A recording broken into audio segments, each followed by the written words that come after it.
What percentage of all the bugs in the world are considered bad bugs? Guess what? It's only 1%, maybe 3% on the high end. So if it's only 3%, why are we blanketing everything that's growing in our yard with an insecticide that's going to kill everything when only 3% are doing the damage at worst? You're listening to How I Grow This, exploring stories of gardeners from across the globe as we learn from their biggest tips and tricks to some of the things not to do. I'm your host, Luke Hammond. Hey everybody, welcome to the How I Grow This podcast. I'm your host, Luke Hammond, and I am so excited for today's interview. It's been a long time coming. Somebody who I deeply admire and respect. You may have seen him somewhere, but Joe Gardner TV is here in the house tonight. That is Joe Lample. Joe, welcome to the podcast. Hey, Luke. Thank you so much. I have really been looking forward to this opportunity to talk gardening with you, of all people. Oh, well, I don't know what that means, but I think we're going to get into some fun stuff. So, yeah, Joe, in the How I Grow This podcast, we framed this podcast to really help people understand context, learn new things, and really think about their gardens through the lens of their gardens, not other people's gardens. Mm-hmm. So much on social media today, people share their experiences and they try to duplicate that across contexts, climates, growing zones. They try to match and replicate and they end up having problems. Yeah. So I'm sure you've seen that all over the place. And it becomes really challenging for people to teach gardening when there's a lot of different nuances there and they want quick fixes and quick helps. And sometimes it's really quite simple, is just learning the basics and then going from there. So Joe, before we get started, I want you to share a little bit of your story. What got you into gardening?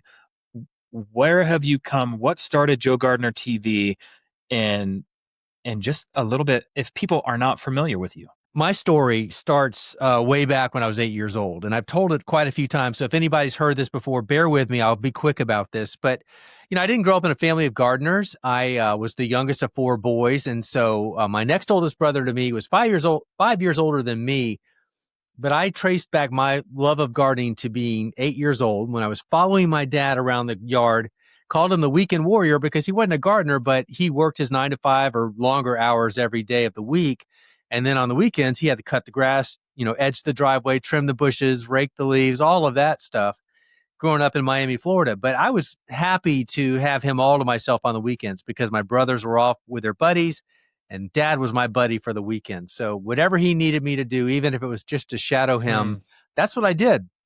But there was this one Saturday I remember, and at the end of the day, we'd been working until about mid-afternoon, and he went in, he was finished and probably watching football or whatever, but I still had some energy, and I'm running around, and I happened to run past a bush that he had just finished working on, trimming, and I tripped on it and broke a branch off the edge of it. And I'm like, ugh. So I didn't want to get caught. Not that he would have cared. He wasn't that kind of person. He was super nice, but I didn't want to disappoint him. So I said, what am I going to do? And I did not know what to do. So I said, well, I'll just cover my tracks. So I kind of dug a hole and jammed it into the ground next to the base of the plant, pushed some dirt at what I called it at the time, back over it to hide my tracks, and then went about my business and forgot about it really for a couple months, I'd say. And then I came upon it again and it jogged my memory that, oh man, where's that dead branch that no doubt is not living anymore, but I couldn't find it. And I'm like, well, why can't I find it? I assumed it was dead. I don't know what made me think that, but I couldn't believe it could still live, but it did. I found it and it was growing new leaves. And I'm like, what's going on here? How did that happen? I broke it off and it was disconnected. But anyway, that led to my curiosity of what just happened. And I need to know more because that just blew my mind. And, literally, Luke, from that point forward, in fact, that year, maybe that week, I rode my bike 2 blocks down to the local nursery, bought some rose bushes, bought some bean seeds, and probably some other things. But I remember sowing bean seeds along my parents' bedroom window outside where the sun was shining mostly. And I planted 4 hybrid tea roses because they smelled really good and they were pretty. That was my criteria at the time. And I went to town, but I started propagating things. I didn't realize that making a cut is smarter than ripping it off, but I learned that really quickly. So next thing you know, I'm doing everything you can possibly do to grow stuff, and I didn't discriminate, and I really didn't slow down. So I'll just fast forward to college, and I loved it so much, and I was so hungry every day for learning more about horticulture and gardening and propagation and the science of it all. Studied it in college, but my mother encouraged me to also get a business degree because she felt like coming out of school, I might have better options, at least financially, or business opportunity. And she was right. She was a high school teacher, super smart. So I took her advice for once. Actually, no, I always took her advice. And that was a good one because when I got out of school, I had a great business ride for a few years. It's not what I wanted to do, but it's what seemed to be the best choice at the time. And I had done pretty well, but thank goodness I knew that I wasn't going to be in that suit and tie for long. I wanted to be in jeans and then t-shirt, gardening, getting my hands in the soil. And fortunately, that opportunity came along in 2003 when DIY Network through HGTV learned about me in a national search for a host they were looking for a national television show they were creating about how to grow food from seed to harvest. And every episode was going to be featuring one specific crop, but they were going to do 26 episodes. So it was scheduled for 1 year long, 26 episodes, and each episode would be a different thing: tomatoes, peppers, corn, broccoli, eggplant, Brussels sprouts, whatever. Uh-huh. And I got picked. It was a long search, national search, but anyway, they settled on me. And next thing you know, I left my suit and tie, and a week later, I am in jeans and a t-shirt or golf shirt in the middle of an open field, teaching people how to start a garden, from including the building part, building out, adding the soil, and then doing all the growing. Turned into a 3-year, 52-episode show because it was so successful and people loved it so much, and I did too. But it was all on me. I was the expert that not only was the on-camera talent, but the one that they relied on to get it right every time for every crop we grew. And it was very successful. And from there, I moved on to another TV show hosting job on PBS for 3 years. And then I decided that I'd rather not just be the host, because I really like being in front of the camera and teaching, but I needed to have more say in the content that was created. So I also said, I'm going to leave all of this behind and start my own show, which was where Growing a Greener World came about and launched in 2010 and became an Emmy award winning series over 12 seasons and 200 something episodes. But that's where I'll stop right there because I'm doing podcasts and online courses and all kinds of stuff. But that's what got me started way back at 8 years old, and then the TV show really kicked it off in the modern era. So what was this casting call like? Like, how did you hear about it? Like, yeah, that was funny. I in addition to having a horticulture background, I was so aching for colleagues that love to garden as an adult, and let's face it, as a young male, there's not a lot of young males that really want to talk gardening and do gardening on the weekends. But master gardeners, they're all about that. And they're all tend to be actively involved in that when they retire, when they, have more time. I had a job, even in my suit and tie days, where I was on my own. I was on commission and I had my own schedule. So eventually I got picked to be a master gardener. And I had a reputation for really knowing how to grow turf. I was really good at, I was good at a lot of things related to horticulture. It just kind of came natural to me. But anyway, HGTV put out an email blast to meet people in the media that were connected to gardening. And this lady that was starting a magazine heard about me because she was looking for a turf expert for her column every month. And everybody kept bringing up my name. So she contacted me via email, asked if I would write a column. I said, yeah, that sounds like fun. So I said yes to that. But a week later, before I'd ever met her, and I never met her in person, she got the email blast from HGTV about this casting call for this person they were looking for. They knew what they were looking for, but they didn't know who that person was. When she got it, she said, this is you, Joe. So she emailed me and said, they don't know you, but you're their person and you need to make this happen. Get an interview. So the best part about the job I had in my suit and tie job was sales and learning how to get appointments with people who didn't want to meet with you. So I had the persuasiveness ingrained in me. Isn't that how we met? I was that guy. I called you or you called me? I called you. Yeah. No, you were not that guy. You were, it was a pleasure to say yes to that. But anyway, I got the producer to meet with me. He worked for the executive producer, but he was the one that met with me. And it was the most awkward conversation I'd ever had because a lot of my lunch meetings with strangers was over lunch. But I'm really good at reading people, so I kind of know how to find the in. This Hmm. guy, he sat there at the table with his arms crossed and Just poker face the whole time, drilling me with questions. I couldn't warm him up to save my life. And at the end of the lunch, I didn't have a sense of where I stood. He said to me, basically, "Don't call us, we'll call you." But he said, I'm gonna talk to my executive producer about you, and if she likes what she hears and what I say, we may get back in touch with you." So I thought that's probably the end of that, So that yeah. was fun while it lasted for the painful lunch hour that I had with this guy. But a week later, he called and he said, "Look, we want to do a screen test with you, and can you meet us at this location for a screen test?" And that includes like the whole deal, like you're really going to be the Hmm. host. They want to see how you do with your script memorization and your delivery. And then they threw a curveball at me and threw something at me that was unscripted. So the scripted part, they sent me a script the day before, and I stood in front of the mirror for one try, and it was so uncomfortable to look at myself in the mirror trying to memorize and see myself saying something. I said, and I'm just going to memorize it in the car in the parking lot of the day and go from there because I couldn't stand to see myself practicing. So that day I showed up early. I memorized the 1 minute walk and talk, like opening of a show. And then they had the whole crew there with the mics and all of that stuff. It was new to me because I'd never been in front of a camera before. But I did it one time and then he said, "Okay, do it again."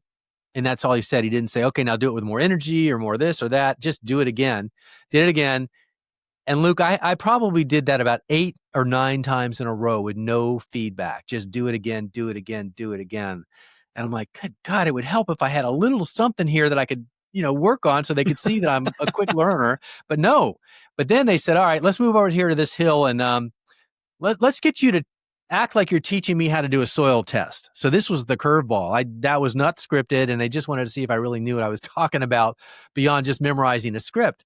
Hmm. Fortunately, because I knew my stuff, it was easy for me to do that. And so they had me do that a few times without feedback again. And once again, once they were through with me, they said, "All right, thanks a lot. We're going to have our meeting with HGTV next week, and we'll let you know if anything comes of it with you." And I'm like, God, okay. So, I'm kind of excited, but then again, I'm not optimistic. I'm like, I'm the one that doesn't want to get let down. So I just assumed it wasn't going to work out. But a week later, they said, "Look, we're interested in you a lot, but HGTV is wanting us to interview a female potential host as well, so we can really weigh the two and decide which one we're going to go with." It was either going to be male or female, but it wasn't going to be both.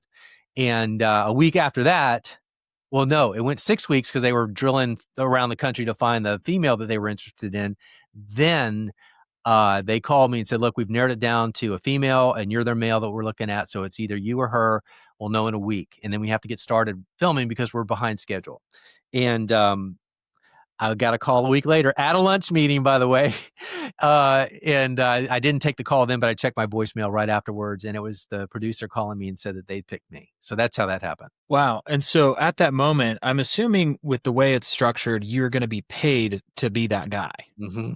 And Yeah, and so, in fact, yeah, sorry. It just and just to fill in, that's a good question because in my suit and tie job, I was looking out the window on a cold February, rainy, frosty, kind of semi-snowy morning down at the guy planting pansies and going, "Man, I wish I was that guy."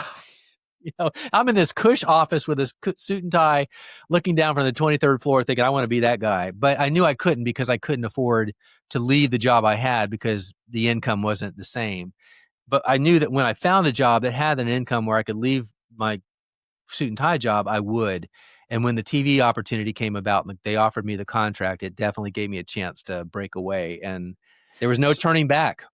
so was it an upgrade from your existing job or was it a No, downgrade?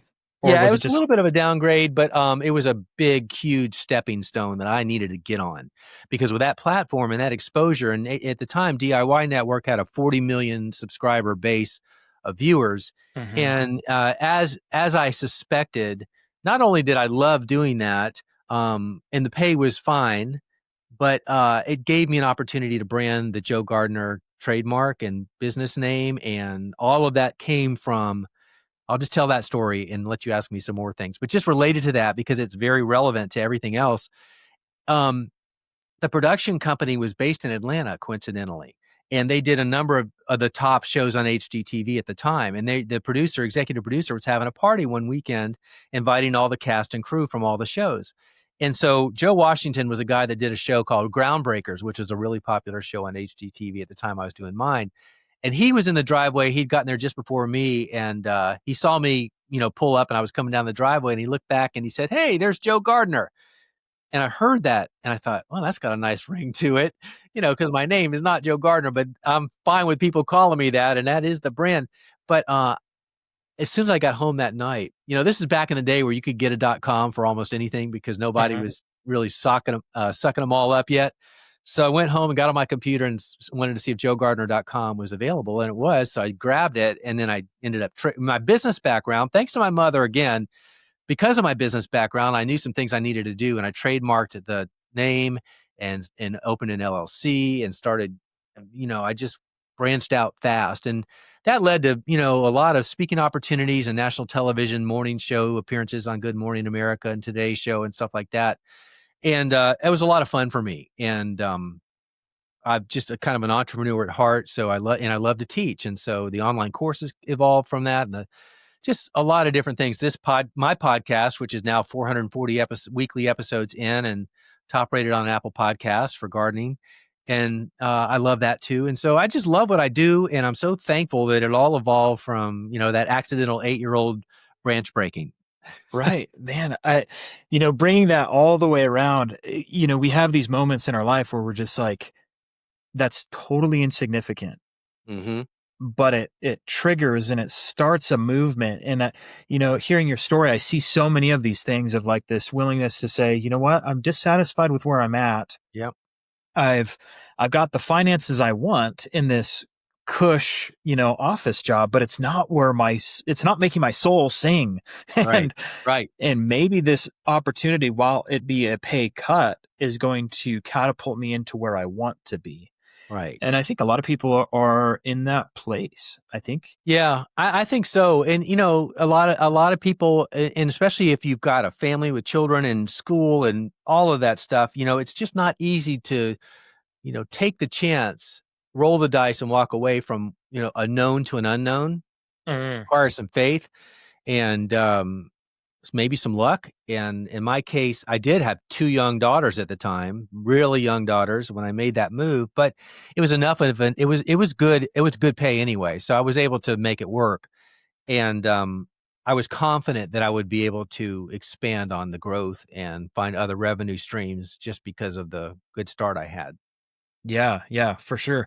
But the learning and the confidence and, were you positioned well enough financially to take the hit? Because I imagine if you were in a sea of debt or in a position where you felt completely trapped because of your past decisions, it would be that much harder to climb out of whatever hole you found yourself in.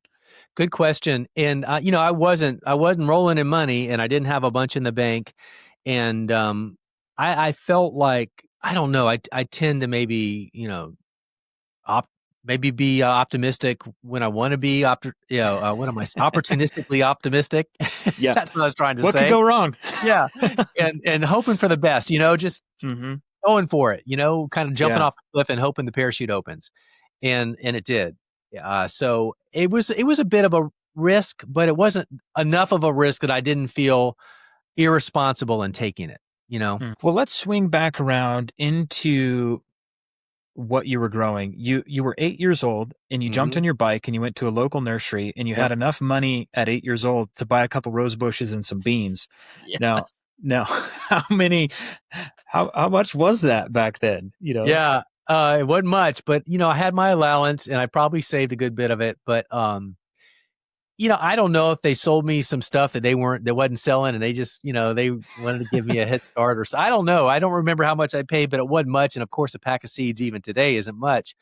So that was a no-brainer. And I bet I spent maybe $10 in total for 4 roses. This is going back a ways, keep in mind, Yeah. But I was game, and I loved my roses, and my mom loved me loving my roses, and she was the benefactor of those in the house when we cut them. And I did, like I said, I didn't discriminate. I just was so fascinated with everything that grew, and I didn't care what it was. I just wanted to know more, from the ditch lilies to the spider plants to the staghorn fern to the roses to the Mm. beans and everything in between. Growing up in Miami is a great opportunity to grow a lot of different things, from citrus to cactus to you name it. Hmm. Hmm.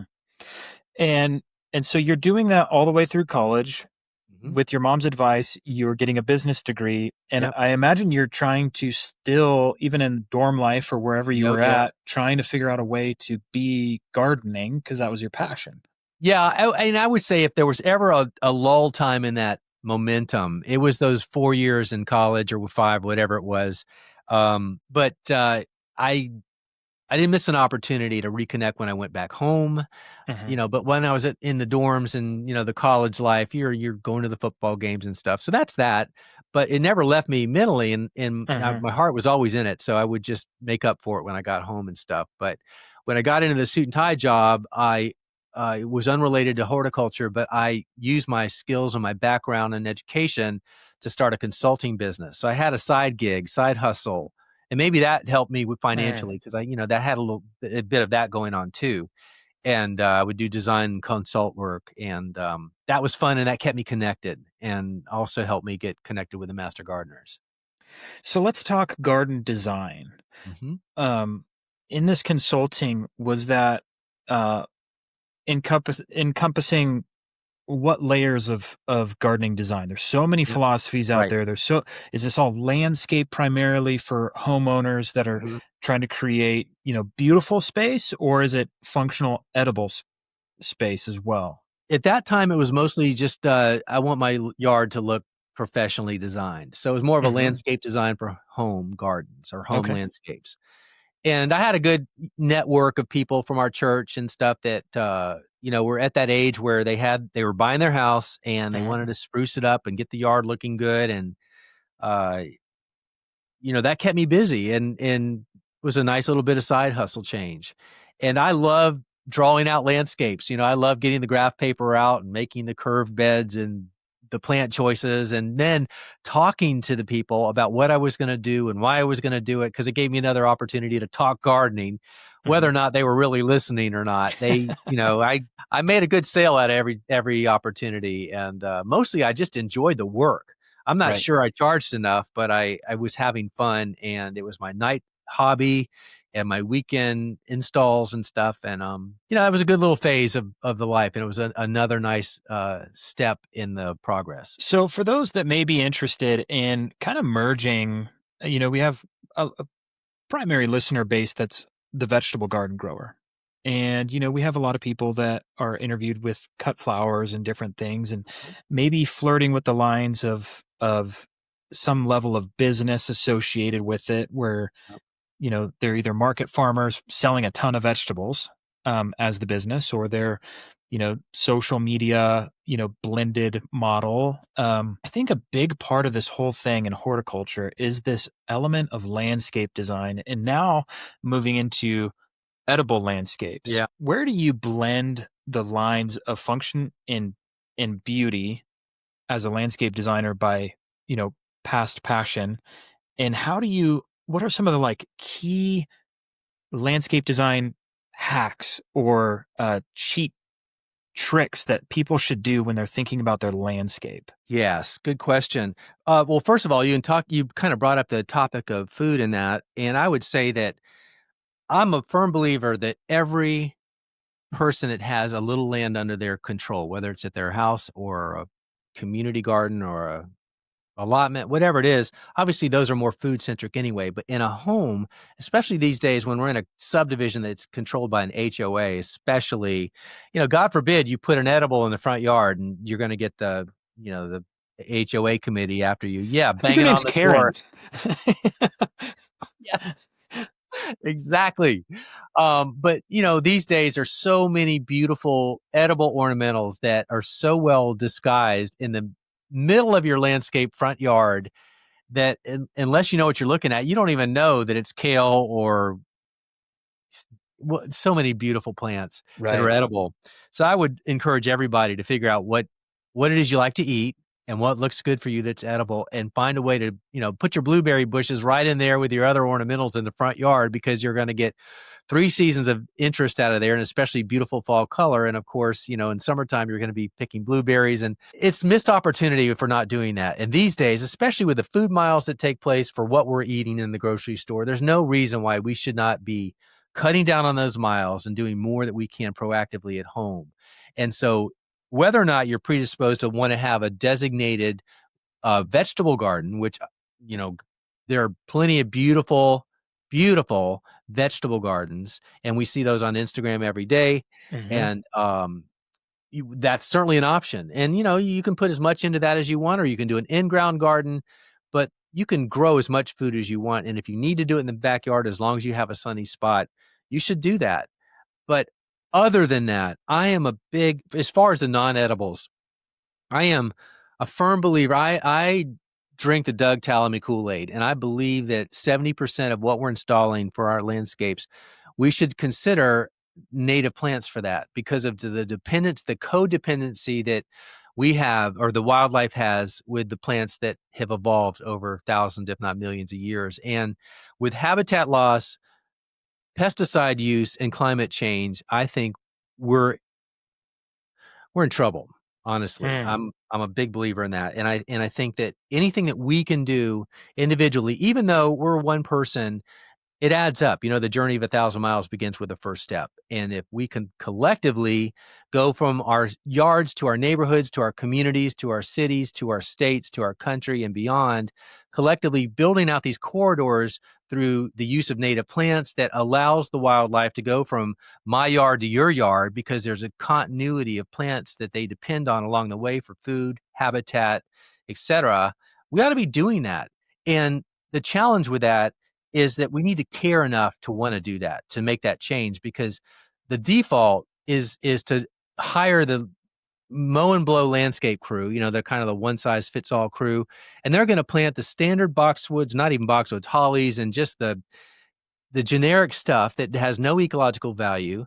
It's evergreen, so it, serves it. They can check it off the box, and it, looks good in front of the front yard, front windows. But other than that, unfortunately, it's the Bradford pears and the terrible stuff that we don't need to plant anymore. We got plenty of it. We need to be planting the stuff that provides the value that goes beyond just being a landscape that's pretty, but a landscape that serves a purpose as well. And we need to kind of step aside and make room for those choices that not only serve us, but serves wildlife too. Man, if that was an altar call, like I'd have my hand in the air and I'd be ready to move forward to that center stage. That was awesome, Joe. Now, I have a question here in regards to kind of this vision you just forecasted. A vision of homes that have these natural landscapes, and that are specific to the context and the climate that they're in. Yeah. I've heard it said that one of the biggest travesties is not the use of Roundup in conventional agriculture, but it's home use. And the stewardship associated with a home user. They don't use the correct amounts, because we're American. We think more is better. And, we're contaminating vast areas of ground with vast amounts of petroleum-based fertilizers, because that's what's available intellectually and what's available through Home Depot. Speak to some of the fertility convention that's out there. Yeah. And then to some of the challenges that creates with that journey of 1,000 miles, starting with the first step. Because I think a lot of people don't think they're a part of the problem because they don't know. That is exactly right. And ignorance is not an excuse. It goes back to what I said a minute ago. We've got to care before we'll change. And so it comes back to the education, and in the defense of people that are new at this, or they've only done it one way and that's all they know. I don't know that there's a defense for that. I just think there needs to be a openness and a receptivity to their being willing to listen to another approach or another way that they can have a pest-free or weed-free or weed-less or a pest-less landscape, because of the consequences of not making those changes. And what we now know is that we are at a critical state of wildlife extinction or threatened extinction, because of the reasons I said before, the big three. Again, pesticide use, habitat loss and climate change. And we've got to make changes. And if you care about, maybe you're somebody that is, you know what, I'm not worried about this. It's going to be fine as long as I'm alive. Well, what about your children and your grandchildren and, the future self? I'm one who wants to leave the world better off than I found it. And maybe I'm the minority there, probably so, but I wish more people would get on board with that and then find out that, there are things that you can do, simple things that you can do in the way that you landscape your garden, in the way that you maintain your plants, that doesn't require the use of pesticides. And if you have a little faith in Mother Nature, you'll be amazed at how all the different tools and resources that she has come up with can combat the challenges that we have with pests and diseases if we just give it a chance to let it do its thing. But we want to jump in there and find out what we can buy at the Home Depot or the Lowe's to spray on it to kill it when we don't even know what it is that's hurting our plants, if it is a pest at all. And the other thing is, people are so sorry, I'm on my soapbox here, but I love it. I'm glad I got there. yeah, no, people are so conditioned to think that every bug is a bad bug. And I love asking the question when I go on my public speaking events. I never miss an opportunity to get to that point where we're talking about pesticides. And I say, let me ask you all a question, and I'll throw it out there. I'll say, what percentage of all the bugs in the world are considered bad bugs, the ones that actually do damage to your plants to the point that you consider that it now a problem? What percentage is that? And I throw it out there and I wait for them to answer. And unfortunately, many people throw a number out that's way too high. And then I burst their bubble, or I give them a surprise. I say, guess what? It's only 1%, maybe 3% on the high end if we count everything that possibly you consider to be a pest. So if it's only 3%, doing the math, that's 97% that are either beneficial or neutral. And if that's the case, why are we blanketing everything that's growing in our yard with a insecticide that's going to kill everything when only 3% are doing the damage at worst? We need to identify what it is and then try to do our best to find out if we have to get to the point through IPM, integrated pest management, where we're actually resorting to a chemical to do some damage control for us. That's like the fifth step in the protocol of what we're doing for pest management before we ever even get to a chemical solution. And I hate even to use that word solution in this case, but there's so many things we could do, from exclusion and best practices, right plant, right place. I mean, all these simple things that we could do if we would just take the time to learn simple things would eliminate most of the challenges. And I always say, if you can put the right plant in the right place and then feed the soil and let the soil feed the plant with good compost, you're going to eliminate at least 95% of the challenges that most people have in their garden, including pests and diseases. Mm-hmm. Man, again, I'm coming forward twice today in this this episode. Joe, awesome. Thank you. All right, I want to begin to shift back to a question I asked. What are some elements of landscape? So number one, native. Mm-hmm. Number two, how can they create landscapes that they enjoy just from an aesthetics point of view? Are there any principles in place that people are like, wow, what is it about that landscape that just popped? Yep. Yep. That's a great question. And I think the majority of us, maybe 99%, and the landscape designers especially, but the people that have the houses that are having their landscapes designed, they're designing it from the street looking towards the house. And understandably so. You want your house to be set off nicely with an appropriate landscape, the right amount of lawn, proper layers, etc. But I would advise people, if you really want to make yourself happy with your landscape, design it from the inside out.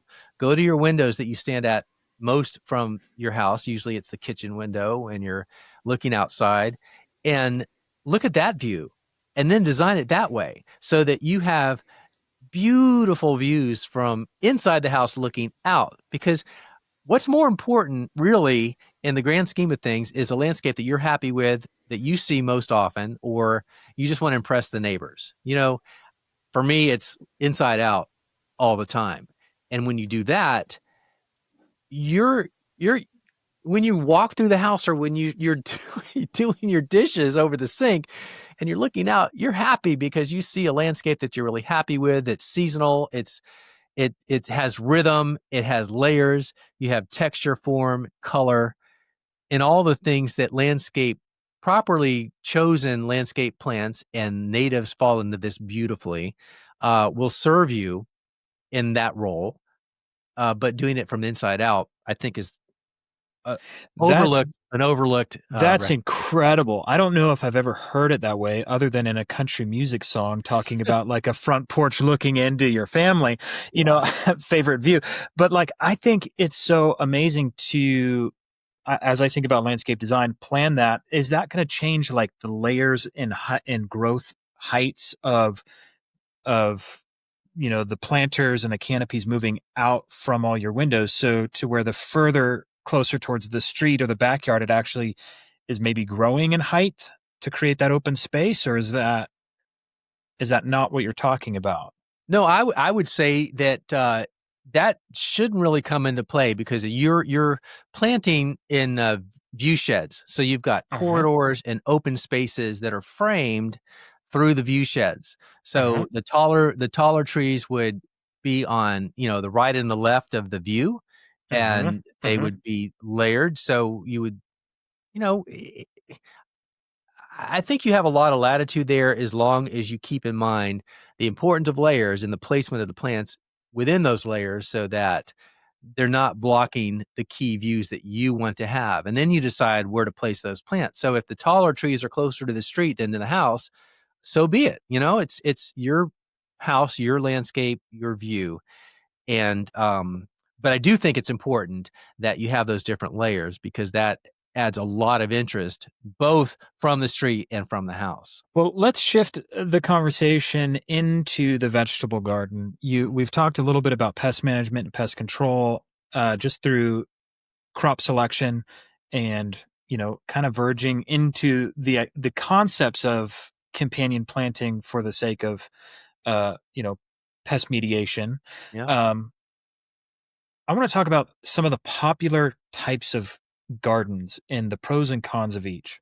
um I think in the last, I would say, 10 years, but maybe even the nearer future, the last 5 years, we've seen an explosion of raised beds Mhm. out there. Why are so many people drifting to raised bed solutions for their gardening?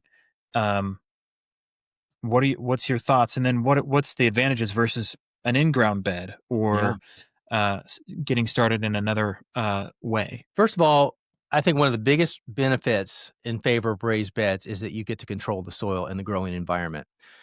We all aren't blessed with perfect soil. If you live in the Midwest and you've got that beautiful, rich, dark soil, lucky for you. But most of us either have heavy compacted clay soil or loose sandy soil, and neither is ideal. Not that either is bad, but they're not ideal. And so we need to make both of those situations better, and it's hard to do that oftentimes in the ground. And for those that are younger and more flexible and they're able to bend over and get on their knees and so forth, yeah, in-ground bed, if you can amend and improve the soil for in-ground and the opportunity presents itself, you're going to save yourself some money and not invest in the material for raised beds. But it requires a unique set of working chores, such as getting down low to bend the knee to do the weeding, or you can do it with a scuffle hoe or something from a standing position. But the point is, every so often, you're going to have to resculpt those beds because they're going to erode the sides, and you're going to have to reshape them and mound them up and continue to amend them. And they are more susceptible to erosion and weeds because they're just closer to the ground and Uh-huh. critters and things like that. So because we could improve the soil intentionally to exactly how we want it in a contained environment, those raised beds really come in handy. And I'm a big believer in that being one of the key reasons for that. The other thing is convenience. You've got the framed walls or borders that contain that soil. So it's always going to be there. And all you have to do once a year is amend it a little bit with some more compost. And the the soil food web is going to mix that in for you. It's going to bring it down and continue to improve. So you've got a living ecosystem within that soil that only gets better Uh-huh. with a little bit of compost, and you don't have to reshape the sides every year, and you don't have to worry about now it's not draining well or it's too well draining because you can dial that in and keep it that way. And if it's one of those metal beds and you're moving, maybe you could disassemble it and take it with you. And it just gives you more flexibility, I believe, in being able to put it where you want it. And then once you have it the way you want it, it stays that way with Uh-huh. minimal maintenance. So, and then you have lots of flexibility as to the material that you use for the raised beds, whether it's, you know, 6x6 cedar timbers like I've got that are rotting away now at 14 years old, or the, metal beds or the stone or the cinder blocks or whatever. There's so many options. So Mhm. it doesn't have to break the bank, but I think it provides more opportunity. Man, I love that. Now, there's a lot of different people out there that maybe have formed some opposing views on how to fill these raised beds. Mhm. What would be your suggestion on how to fill these raised beds with a soil that's going to have enough energy and support and life, while giving you good results? Yeah. So if you've got a decent budget for it and your beds are pretty big, I like to recommend a minimum height of 10 inches. I've seen lots of raised beds on concrete parking lots and community gardens that are 6 inches tall, and I've seen healthy tomatoes growing out of them. So that's all doable. But I always believe that the more opportunity you can give for roots to expand where they want to go through deeper beds, all the better. You're going to have more productive plants. So if you can go 10 inches, 12 inches, mine are 18 inches, and I love that depth, but that requires more money because you got to fill it with more soil. Mhm. And I came up with what I call the perfect soil recipe just because that's what I kind of thought of, and it's catchy. But it's 50% high quality topsoil, 30% high quality compost, and then 20% mixed organic material. So that can be straw, that can be chicken manure, that can be grass clippings, that can be mushroom compost, any or all of the above, and then some that I didn't even mention. But that all mixed together is what I have found has been unbelievably good at productivity. And it's kind of a one-time investment when you're filling your beds with that kind of stuff, because after that, it's just really top dressing with some compost, and you can make that Mhm. at home for free. And it's the best ingredient you can add to any soil to make it better.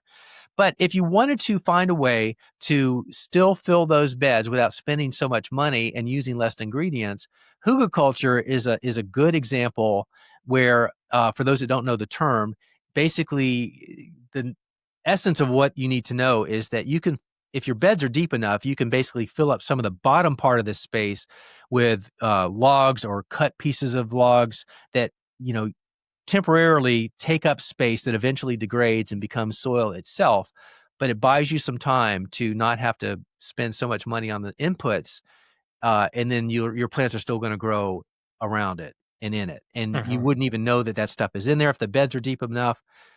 So that's an option. So, or you don't have to make your bed so tall. That's the other way. So there's ways to save money. Yeah. Now, I there was a question that popped up in my mind, and it wasn't. Then it disappeared with another question. The other question was, is there any species within hugel culture or, filling it up with high carbon matter like logs, or chunks of logs that are going to decompose over time? Is there any species that you should try to avoid for your standard garden vegetable bed? I guess the thing that pops into my head is black walnut, but you know, the juglone, the chemical that's emitted from the wood or any part of that tree has a temporary pre-emergence characteristic to it. So anything that you were trying to grow that maybe is from a seedling, if it's a big if Mhm. the juglone came in contact with the seedling, it may cause it to die back. But that's such a short-lived thing. It's only about a 6-month active uh, impact after you're putting it in your garden somewhere.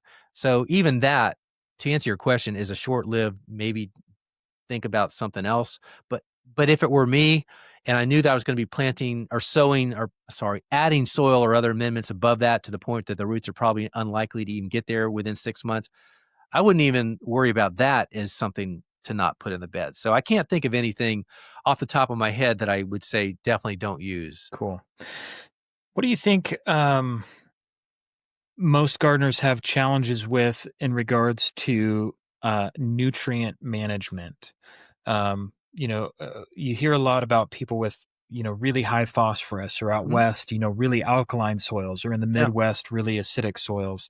What do you think about verifying those challenges, and the importance of verifying those challenges to be successful? Compost.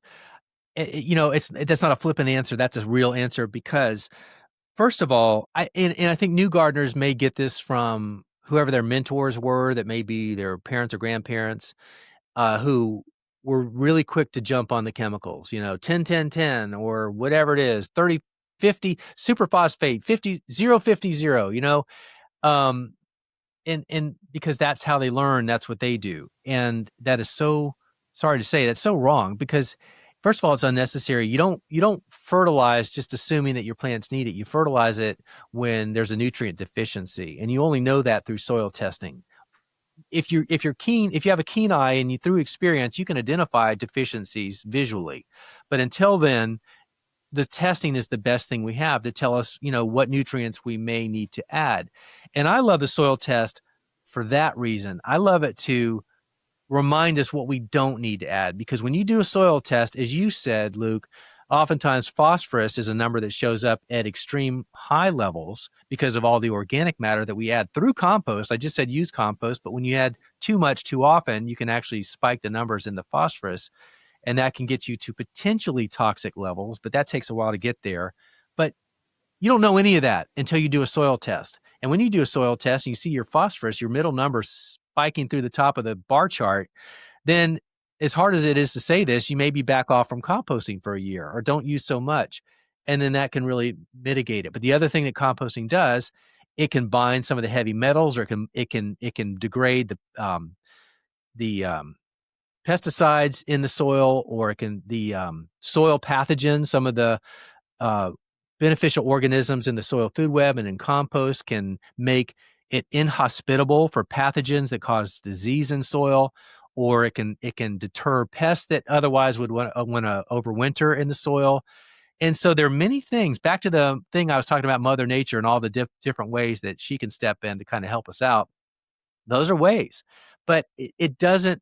We should not default to making assumptions that require us to use synthetic chemicals to solve a problem that probably doesn't even exist. Mm. And that's so good. Let's just say you have excess phosphorus and you're not leaning on chemical inputs, and now you're like, okay, I got to be really careful on which compost to use. What are the right kinds of compost to use to still add organic matter without increasing our phosphorus levels? Man, that's a good question, but it's a hard one to answer because, first of all, I think everybody should be making their own compost, because we all have scraps that we throw away. Then, and a lot of that, 65% of a landfill input doesn't need to be there because it can either be recycled or composted. And about 40% of the 65% can be composted. So paper and food scraps. So we all have that. And if we can put that into our compost pile to not only reduce methane gas and compost and landfill inputs, while at the same time creating compost, which is the best input for our gardens, why wouldn't we do that? And so when we just do what we can do to utilize those things to put into a compost bin, whatever it becomes as finished compost, to me is the right compost. So you're asking, which compost is better. We don't know when we're buying compost whether it's even what the inputs are. I worked with the U.S. Composting Council for a number of years, and I would go to the annual conferences and listen to all the producers talk about the challenges they had with the tipping stations, where all the input suppliers would bring their scraps for the composting facility, but the composting facility in their testing would find that the persistent herbicides that were showing up in these inputs that were being dropped off at the tipping station were getting more and more prevalent. And we don't want persistent herbicides in our compost because they don't go away for years. And when you buy bagged compost or bulk or bagged compost that you didn't make, you don't know what those inputs are. And the only way you know what those inputs are is if you make it yourself. So to me, unless you have a reliable source for compost, like here in the Southeast, I make a lot of compost, but I don't make as much as I want to use. And so I have a great source with Soil Cubes, and I buy a lot of their manufactured compost, but I also know that their inputs are very much monitored too. So I have a safe source to purchase compost, but most of us don't. You buy a bag product at the box store or you buy the bulk stuff. But again, what's in the bulk stuff? And based on what I heard from all these manufacturers over the years at the Composting Council, they're challenged and they don't really know how to solve it, because how do you control what's coming in? Because it could slip in and oops, it's a oops thing. And it's in there. And once it's in there, it's in there. And it takes a long time for it to go away. Yeah. I don't know if I answered your question because I think I got off on a tangent there, Well, but I love the tangent, and I could actually just completely nerd out on this as well. With composting facilities, most of these are springing up to solve a waste stream solution. mm-hmm. And so, you see them, rise in the Midwest or near a slaughterhouse. And so they're decomposing all of the waste from animal slaughter places, whether that be chicken, whether that be beef, whether that be pork or wild game. And then you've got tremendous amounts of phosphorus going in, and then they need a heavy carbon base, and so they're using sawdust from sawmills, and it's really like a 2 or 3 ingredient compost that's going in, and they're creating a finished compost, but it's trying to get it out the door fast, and it's a little aromatic, and it's not quite finished as it should be. Yeah. And it's a solution for the waste stream, but not necessarily for the gardener, but it's probably a better product than any synthetic form. And so you get into that, and there's then you wonder, okay, well, which processing plant or which That's my point. which manure did this come from which chicken house, and which hormones were put into Yep. that chicken, and Forever it just, chemicals, all the it all just goes down the line, and some of us just go, right. paralysis by just too much information. Information overload is the generation that we are living in now. We've got too much information all over the place, and it makes us not make a decision moving forward. And so I think Joe Gardner TV is one of those ones where it's like, hey, just anybody can be Joe Gardner. They can, this is for backyard Joe Gardner, but we're going to teach you the right ways to do things and how to do things. And so, I appreciate that about you in particular. Yeah. Thank you. And it's a real challenge, and it's not going away. It's getting harder. And I don't have an answer for that other than we do the best that we can with what we have and try. And I, I'm serious about, we should really all learn to be composting. Ironically, I'm saying that, and this is not a plug, but I mean, we're doing a thing tomorrow, a webinar on master home composting. And, because we just really want people to understand that it's doable, it's not overwhelming, and it happens in nature on its own. So if it can happen there, we can do it faster if we're involved in it. But I want to go back to something that you started the conversation with, because you prompted my thoughts on this thing about doing the best we can and everybody being a Joe Gardner. And that's actually why when I trademarked that name, I also trademarked the lowercase font for the whole name. Joe Gardner is all lowercase, because I didn't want it to be a personal pronoun. I wanted it to just be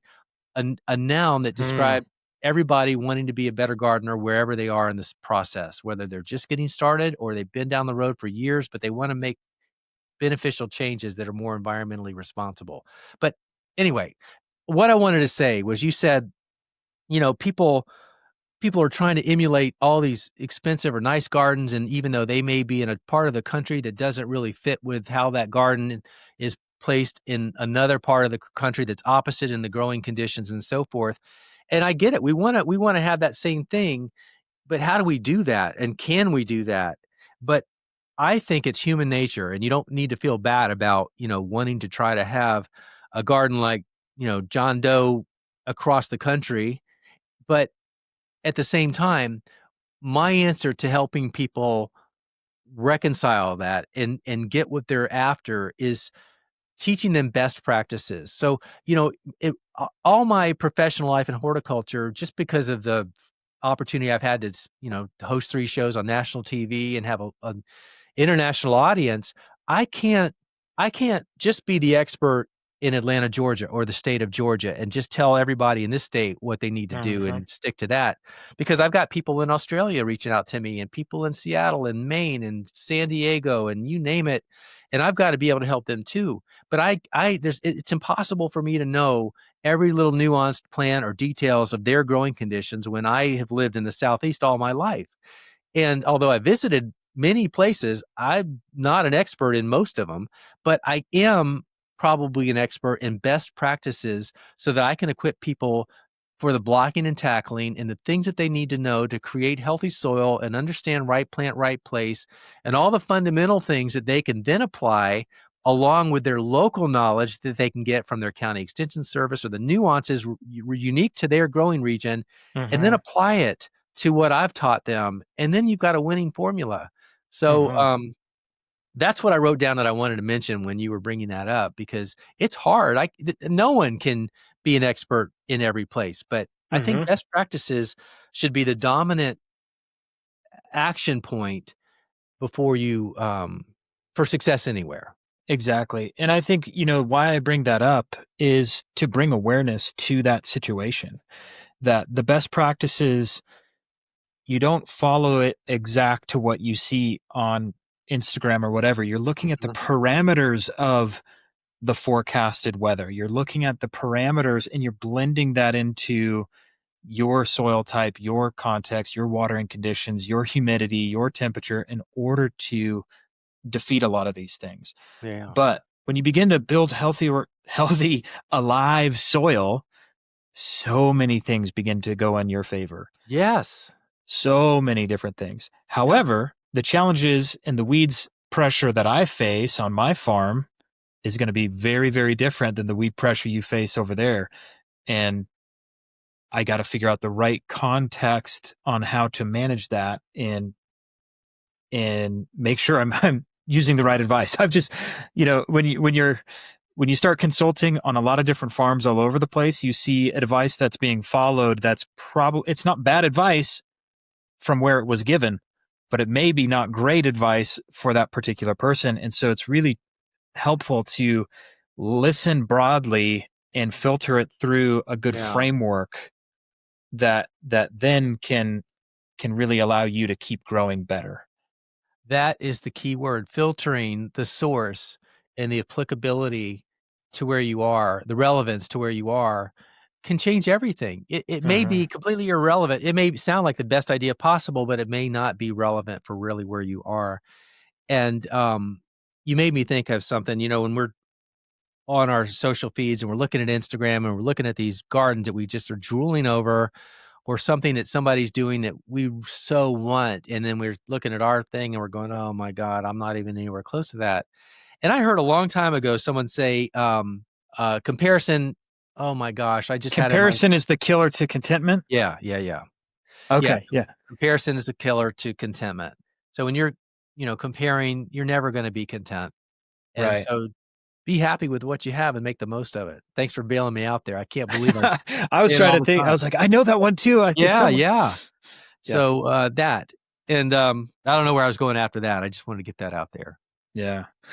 Well, Joe, thank you so much for this hour. This has been a fantastic conversation. I love the way you inspire through words and can clearly articulate some of the things that I see just out there in the nation of uh, that we don't think about, like food miles Yeah. and just the impact that an individual can make in a single step in that journey of 1,000 miles Yep. by the change they make in their neighborhood. I just literally just got out of another podcast episode, and this gal grows flowers, sells them in a flower cart on the porch, and then on Friday nights they're musicians and they Mm. do concerts off the front porch, and the block comes. Oh, man. The neighborhood comes in Nashville and they hang out and they bring their lawn chairs and they have concerts every Friday night in Genius. the neighborhood, and they have 200 people showing up at these neighborhood concerts. I'm like, that is what it's all about. That is genius. I love So, that. so, bloom, people say bloom where you're planted. Yeah. Every email I sign says keep growing. Mhm. Wherever you're at, Joe, thank you for inspiring a nation and millions of people over the years as you've turned your 8-year-old passion and curiosity into both a career and just being one of the major spokespersons. Thank you for doing that. The world would be a very different place if it wasn't for Joe Gardner and Joe Lample. Thank you, Luke, very Yeah. much, and I just wanna throw it back at you and thank you for, asking great questions. You sat there without a single note in front of you or any even prompts on a word map bubble or anything, and, we had a great conversation, and that just comes from Hey, genuine interest, and that came through in your questions, and I appreciate that. Hey, well, thank you so much, Joe. For those of you who don't know, the How I Grow This podcast is brought to you by Seed Time, a digital garden planning software which allows you to easily plan your year continuously and stay on task in the garden. It's a great tool or a resource for you. You can start absolutely free in the free version, or you can choose to upgrade into any level of that app. There's also a companion mobile app to where you can see your tasks, take pictures in the garden, keep the journal. Everything's right there. It's a really good resource. And for those who pay up into the paid versions, you get 20% off seed and everything else in the store. So make sure you check out seedtime.us. Joe, where do people find you? JoeGardner.com. Easy. Awesome. JoeGardner.com. Yeah. Thank you, everybody. And I hope you enjoyed this episode of How I Grow This with Joe Lample with Joe Gardner. Thanks, Luke. And thanks for staying tuned all the way to the end. We're so excited that you're here. And that probably means that you enjoyed what you heard. You found some value in it. If you could, go and share this with somebody that you know. That really helps push it forward in the algorithm. Hit a like, a subscribe, hit a review. It makes all the difference for us. Thank you for listening to the How I Grow This podcast. And we are dedicated to bringing more of these stories to you to help you grow at the next level. We'll see you.